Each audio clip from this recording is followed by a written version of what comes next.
Oi, gente, bem-vindo ao meu canal. Eu sou Camila Silva, eu venci, você vai vencer também, amém? Sejam muito bem-vindos para esse vídeo, um vídeo muito especial pelo momento que eu tô passando, um vídeo com um tema muito importante, muito relevante, diante de tudo que a gente está vivendo nesse mundo de agora, para agora, né? Esse mundo proativo que essas juventudes, adolescentes, até nós mesmos, de qualquer idade, a gente quer tudo pro ontem, pro agora. E diante de tudo que eu passei nesses últimos 3 meses, com as cirurgias, com os erros médicos, estou me recuperando aos poucos. Eu vim falar novamente de um assunto que, esse período meu de internação, de ficar entubada, eu passei, que foi por um momento de depressão. E eu já falei isso em vídeo do ano passado e tô aqui para falar para vocês de novo sobre esse assunto muito importante, muito relevante pra gente hoje, para qualquer faixa etária de idade. Então eu quero começar fazendo aquelas regrinhas, né? Nossa, de YouTube. Você é muito bem-vindo à minha família aqui no YouTube. Se você ainda não se inscreveu, debaixo da minha foto, né, do banner da minha foto, eu venci Camila Silva, tá escrito lá embaixo, inscreve-se em vermelho. Clica ali, seja um inscrito, seja uma inscrita, venha fazer parte da minha história. Cada vídeo acrescenta conhecimento para sua vida e, como eu falo nos meus vídeos, né? Conhecimento também salva vidas, amém? Então, assim, comente, compartilhe os vídeos, dá like, traz esse povo que precisa de entendimento, igual esse vídeo que a gente vai falar hoje, que eu vou estar trazendo para vocês, compartilhando com vocês um pouco do que eu vivi, um pouco do que é depressão, quais os tipos de depressão, o estágio da depressão, o índice no Brasil de depressão, os remédios que causam depressão, a baixa de hormônio que causa depressão. E então eu quero falar aqui bem detalhadamente para abençoar a sua vida, para você socorrer a vida de alguém, ou talvez socorrer algum familiar, socorrer a sua própria vida. Você se examinar, analisar, ver o que está acontecendo com a sua mente, com o seu interior, com o seu emocional. Mas antes disso, eu quero compartilhar um texto da Bíblia, que um dos profetas mais conhecidíssimos da Bíblia, ele passou por momentos de depressão, né? Hoje eu vou estar falando de Elias, mas Ezequiel passou também por um momento de depressão. 1 Reis, capítulo 19, versículo 1. E Acabe fez saber a Jezabel tudo quanto Elias havia feito, como totalmente matara todos os profetas na espada. Então aqui Acabe trouxe uma notícia para Jezabel, para uma mulher que ocupava um cargo muito importante naquela época. Tô lendo a Bíblia, tá, gente?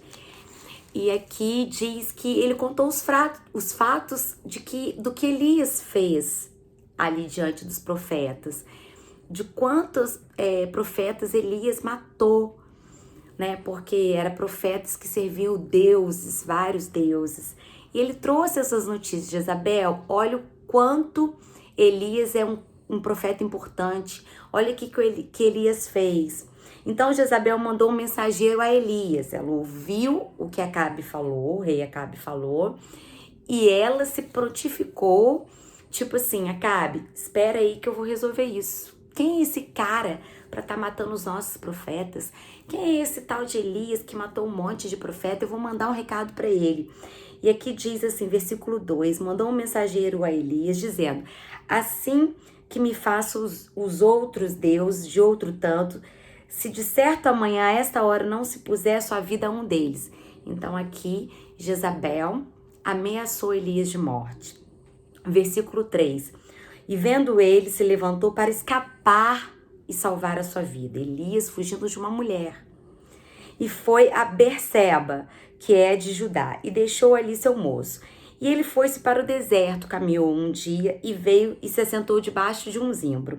E pediu em seu ânimo a morte, disse: já basta, ó Senhor, toma agora minha vida, pois não sou melhor do que meus pais. E deitou-se e dormiu debaixo do zimbro. E eis que então um anjo lhe tocou e disse: levanta-te e come. Versículo 6 de 1 Reis 19. E olhou ele, e eis que na sua cabeceira estava um pão cozido em brasas e uma botija de água. Comeu, bebeu-se e tornou a deitar. Quando a gente está depressivo, a gente às vezes nem levanta para comer, nem para tomar banho. Ou quando uma pessoa está, dependendo do nível depressivo que ela tá, ela come demais. Aí é crise de ansiedade com depressão. Porque quem tá depressivo, ele não sente vontade de viver. Então, ele não sente vontade de comer, ele não sente vontade de sair do quarto, ele não tem vontade para trabalhar, ele não tem vontade para fazer nenhuma atividade física, ele não tem vontade para nada, ele só quer morrer. E aqui Elias falou: toma, Senhor, a minha vida. Aqui, continuando, diz que comeu, se alimentou e voltou-se a deitar. E o anjo do Senhor tornou segunda vez e tocou e disse: levanta-te e come, porque é muito comprido o caminho. Então aqui o anjo tocou pela segunda vez, mandou ele se alimentar. Então quer dizer que ele tinha comido e parado de se alimentar de novo. E fala: precisa comer, se alimentar, porque seu caminho ainda é grande. E levantou-se, pois, e comeu. Elias levantou-se, pois, e comeu e bebeu. E com força daquela comida da segunda vez, caminhou 40 dias e 40 noites até Horebe, o monte de Deus. E ali entrou numa caverna e ali passou a noite. E eis que a palavra do Senhor veio a ele e disse: que fazes aí, Elias? Tipo, o que você tá fazendo aí dentro de uma caverna? Saiu de lá, debaixo do zimbro, e foi pra caverna. Então, tipo assim, ele saiu do quarto e foi pro banheiro, ou saiu do quarto e foi para uma sala e continuou depressivo. Aquele sentimento de tristeza e de medo ainda continuou dentro dele. E ele disse: tenho sido, aí Elias dizendo ao Senhor, o Adonai o Todo-Poderoso, tenho sido muito zeloso pelo meu Senhor, Elias dizendo ao Senhor, Deus do exército, porque os filhos de Israel deixaram o teu conserto. Elias estava falando assim: eu fui zeloso, mas os filhos de Israel deixaram a tua palavra, deixaram o teu conserto, e eu continuei sozinho. Elias estava achando que estava sozinho, que as pessoas deixaram de servir Deus. Porque os filhos de Israel deixaram o teu conserto, derribaram os teus altares, mataram os teus profetas à espada, e eu fiquei só, e buscam a minha vida para me tirarem. E Elias continua, e disse ele: sai de dentro dessa caverna. Disse o Senhor a Elias: sai, ponte neste monte perante a face do Senhor. Eis que o Senhor passava também como um grande vento forte, que fendia os montes, quebrava as penhas diante da face do Senhor. Porém o Senhor não estava no vento. E depois veio um terremoto, também o Senhor não estava no terremoto. Isso era um momento de tribulação que Elias estava passando ali dentro da caverna. E depois do terremoto, o fogo, porém também o Senhor não estava no fogo. E depois do fogo, uma voz mansa e delicada. Então teve terremoto, vento e fogo, e Deus não estava nisso. Ele estava, eu penso que ele estava atribulado com ele mesmo. E igual aquela parte que Pedro caminha sobre as águas, aí na hora que ele vê o vento forte, ele se abala. Aqui a alma de Elias estava angustiada, então ele estava atribulado. Então o Senhor não estava no vento, não estava no terremoto, então Elias estava totalmente passando por uma tribulação. E sucedeu que, ouvindo, Elias envolveu seu rosto na capa, saiu para fora, pôs-se à entrada da caverna, e eis que veio uma voz mansa e disse: que fazes aqui, Elias? Que fazes, filho, com a sua vida? Que faz você que está assistindo esse vídeo? O que você tem feito com a sua vida?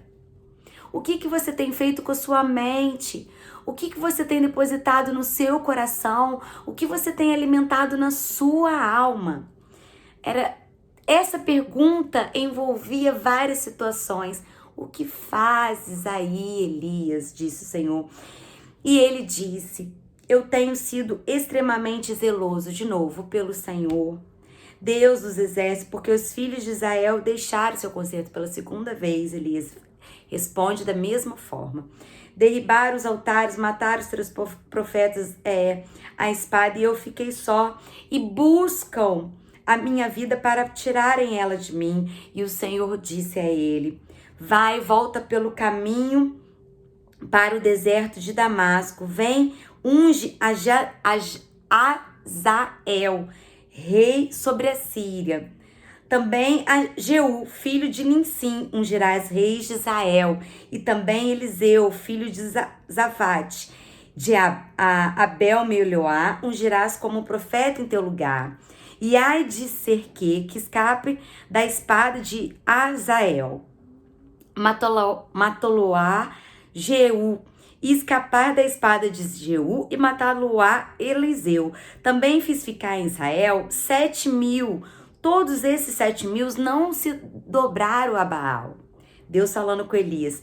E toda boca não beijou e nem adorou a Baal. Partiu, pois, Elias dali e achou Eliseu, filho de Zafate, que andava lavrando com 12 juntas de bois adiante dele. Estava ali com a 12ª. Elias passou por ele e lançou a sua capa sobre ele, né?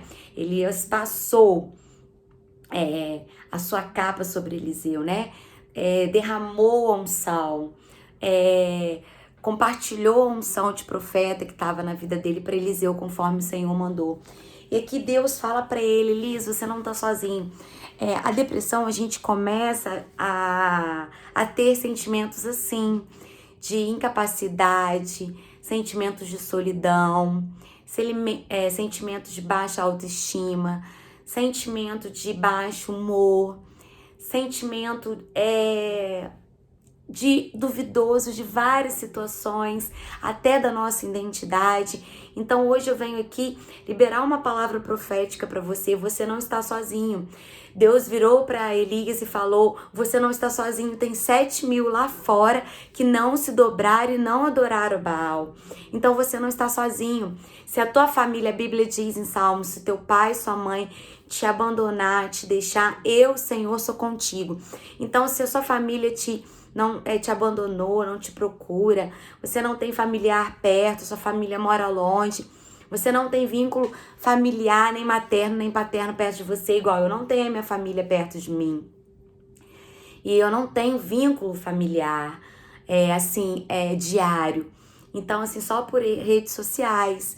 Então, assim, se você tá se achando sozinho, se você tá ali no seu serviço, você acha que ninguém te vê, que ninguém nota você, que você tá sozinho, que você não tem importância. Se você tá numa denominada igreja, você fala: poxa, eu tô aqui há anos e ninguém nem sabe que eu existo.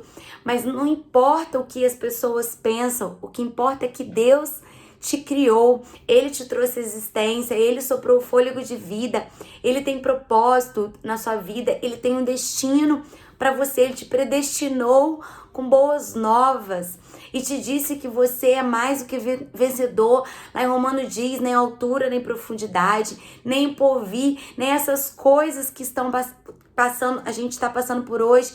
Quem nos separará do amor do Senhor? Ninguém. Só você mesmo pode fazer essa separação. A Bíblia é clara. A gente que nos separa de Deus. A gente que vai para dentro da caverna. Elias ouviu o recado de Jezabel pelo mensageiro. Em vez de Elias ir lá e buscar Deus, falar: Deus, eu tenho que temer essa mulher. Deus, aonde que você está? Deus, eu tô sozinho? Não!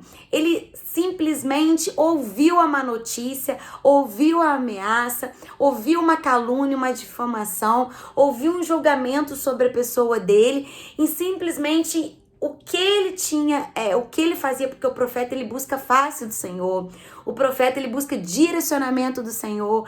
Então o que ele tinha que fazer, o que ele estava de costume de fazer, que era buscar o direcionamento do Senhor, ele simplesmente aceitou aquela ameaça de Jezabel e não consultou Deus e ficou com medo, e ali dentro da alma dele começou medo, com insegurança, e a nossa mente, ela projeta aquilo que a gente alimenta a nossa alma. Então se você está alimentando o seu coração, a sua alma com notícias ruins, com energias ruins, com desânimo, com um distúrbio de humor, com crises de ansiedade, se você alimenta a sua alma, o seu coração com palavras ruins, decretos contrários, você está esquecendo do que Deus te fez, pelo qual propósito ele te criou. E eu te falo hoje, você que está assistindo esse vídeo, você que ainda vai assistir, você que me acompanha aqui no meu canal, ou você que me acompanha lá no meu Instagram, é @Camila Divindade Makeup, tudo junto. Você que me acompanha lá no meu Facebook, Camila com C, Camila Divindade também. Divindade é DIVINDADE, são as minhas redes sociais. Então, eu tenho até um vídeo falando sobre depressão lá no meu Instagram. Eu vou deixar o link aqui embaixo para vocês. Então, vocês que tá alimentando a sua alma com coisas ruins, você esquece de buscar o direcionamento de Deus, você esquece de se aconselhar com pessoas que vai te trazer uma sabedoria, um entendimento que vai te direcionar da forma certa. Olha só, essa mulher não tem poder na sua vida. Agindo Deus, quem impedirá? Olha o Deus que te livrou, te salvou, te libertou, te deu livramento, Elias. Então, assim, Elias, em vez dele ouvir e falar assim, eu rejeito essa palavra, em nome do Senhor de Israel, e dobrar o joelho, orar, não, Elias aceitou a palavra, guardou ela para dentro do coração e teve medo, insegurança, ficou triste, baixou a face dele diante de uma palavra, de uma ameaça. A gente vive uma vida agitada, a gente vive sim uma vida de altos e baixos, porque ninguém é perfeito. A gente vive sim um dia mal. Eu entrei ali para fazer uma cirurgia, para tirar um útero com muita saúde, depois de 16 anos lutando para ter uma qualidade de vida melhor. Eu entrei ali com tudo programado, 1 ano os meus médicos estudando para me fazer essa cirurgia, e saí dali depois de 33 dias com perda de laceração de órgãos, e entubada, e desacreditada, desfalecida, chorosa, triste, angustiada, toda cortada, toda costurada. Inchei muito porque eu fiquei entubada muitos dias, então eu não tinha massa muscular para ficar em pé, meu banho era no leito ou na cadeira, eu não conseguia andar, eu não tinha boas novas do médico era assim, Camila, hoje o sangue, a hemorragia diminuiu,